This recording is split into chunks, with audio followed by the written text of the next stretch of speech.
Hey everyone, I put a write-up in your content section week 9 outlining section 28.104 and the subrules. I also wanted to draw a picture here on the board and just make sure that we're understanding the language of the code rule correctly.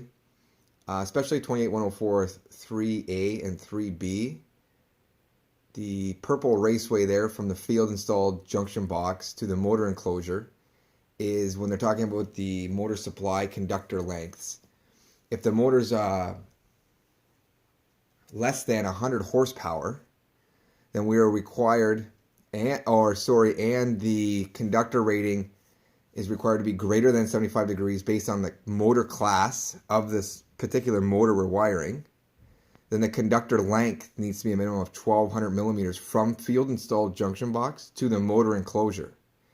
In addition to that, 28.104 3BI tells us that the field installed junction box physically needs to be at least 600 millimeters minimum from the motor enclosure when we're mounting it, installing it in the field.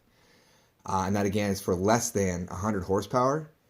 When we get into greater than 100 horsepower motors, that field installed junction box needs to be a minimum of 1,200 millimeters from the motor enclosure. And this all is pertaining to the heat that the motor is going to accumulate, and we need the conductors to help dissipate that heat, and we want that field installed junction box far enough away from the motor so that we're not getting heat accumulated in there as well. So hopefully this picture, and they used to have a picture like this in the code book. I couldn't find it in the appendix in my code book. It may be the code book, the handbook, or the code book that explains this, but they have a similar picture that looks like this in there. Any questions, again, please reach out to me. You have my email. Any questions with this code rule? And there's more questions with the handouts I originally gave you. I think they're 28-8 or 28-9.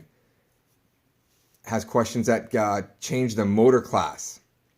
So you have to do some calculations with the motor class in table 37. Thanks, and please reach out if you need any help.